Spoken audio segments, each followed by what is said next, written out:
नमस्कार, आप देख रहे हैं बिस्तक और मैं हूं विशाल शर्मा। गौतम अडानी को लेकर एक बड़ी खबर आ रही है। अडानी ग्रुप ने अडानी इंटरप्राइजेस के फॉलो ऑन पब्लिक ऑफर यानी एफपीओ को रद्द करने का फैसला लिया है। हिंडनबर्ग रिपोर्ट की वजह से अडानी ग्रुप पिछले कुछ समय से काफी परेशान है। अब और क्या क्या बातें अडानी ग्रुप के द्वारा बीते रात कही गई, ये जान लेते हैं। शेयर बाजार और अडानी ग्रुप के शेयरों में भारी उठाव पटक के चलते गौतम अडानी ने कंपनी की बोर्ड मीटिंग रखी। अब इस मीटिंग में क्या कहा गया, यह जान लीजिए। बोर्ड इस अवसर पर सभी निवेशकों को आपके समर्थन और हमारे एफपीओ के प्रति प्रतिबद्धता के लिए धन्यवाद देता है। एफपीओ के लिए सब्सक्रिप्शन मंगलवार को सफलतापूर्वक बंद हुआ था।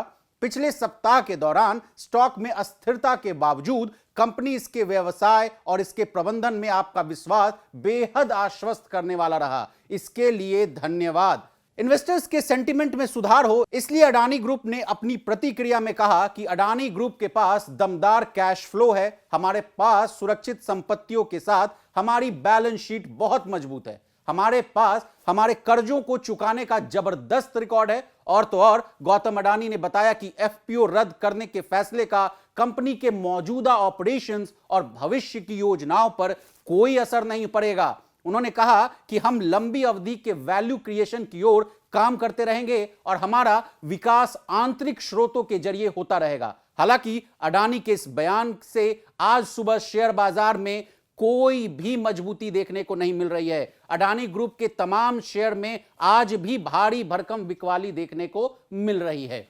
अब देखना होगा ये आर और पार की लड़ाई कहां जाकर रुकती है। अब ये एफपीओ क्या था, ये जान लीजिए। अडानी इंटरप्राइजेस बाजार से 20,000 करोड़ रुपए जुटाने के लिए एफपीओ लेकर के आ रही थी। इसका डेट भी फाइनल हो चुका था। यह एफपीओ 27 जनवरी से लेकर 31 जनवरी तक के लिए खोला गया था। इसके जरिए कंपनी पैसा जुटाना चाहती थी, लेकिन इसके ठीक 3 दिन पहले एक रिपोर्ट के आने से बाजार और अडानी ग्रुप के शेयरों में तबाही मच गई। बता दें, यह देश का सबसे बड़ा एफपीओ था। अब एफपीओ क्या होता है, यह भी जान लीजिए। किसी कंपनी के लिए एफपीओ पैसा जुटाने का एक तरीका है। शेयर मार्केट में लिस्ट होने के लिए कंपनी सबसे पहले आईपीओ लेकर के आती है। इसमें यह शेयर इशू करती है। जब एक कंपनी आईपीओ के बाद और ज्यादा शेयर इशू करना चाहती है तो वो एफपीओ लेकर के आती है।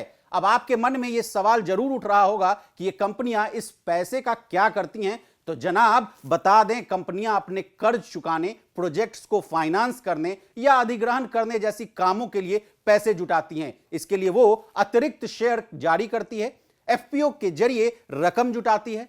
अब बता दें कि अडानी इंटरप्राइजेस लिमिटेड के एफपीओ की बात करें तो शुरुआती दौर में इसे ग्लोबल इन्वेस्टर्स का भी अच्छा रिस्पांस देखने को मिल रहा था, लेकिन एफपीओ बंद होने के अंतिम दिन तक मात्र एफपीओ 3% ही सब्सक्राइब हुआ था। लेकिन इसमें बिजनेस जगत के बड़े नाम जुड़ते गए। कहा जा रहा है कि इस एफपीओ के खराब प्रदर्शन के बाद सुनील मित्तल, मुकेश अंबानी ने गौतम अडानी की मदद की। इसके बाद 31 तारीख को यानी एफपीओ के अंतिम दिन अडानी ग्रुप का एफपीओ फुल्ली सब्सक्राइब्ड हो गया। लेकिन एफपीओ के प्राइस पर अगर आप ध्यान देंगे या नजर डालेंगे तो इसका प्राइस बैंड 3,112 रुपए से लेकर 3,276 रुपए प्रति शेयर था। इस रेट पर रिटेल निवेशकों का पैसा लगाकर अडानी ग्रुप पर यह आरोप लग रहा था कि ये निवेशकों का पैसा डुबा रहे हैं। तो बता दें, कल यानी बजट वाले दिन अडानी इंटरप्राइजेस का शेयर 2135 रुपए पर बंद हुआ था। इसी बीच गौतम अडानी की संपत्ति में भी तगड़ा झटका लगा है। एक समय गौतम अडानी विश्व के दूसरे सबसे धनी व्यक्ति हुआ करते थे,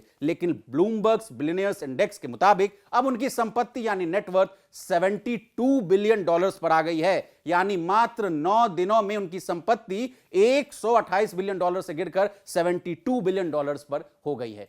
तो इसी तरह बिजनेस जगत से जुड़ी तमाम ताजा तरीन खबरों के लिए बने रहिए हमारे साथ और देखते रहिए बेज़तक।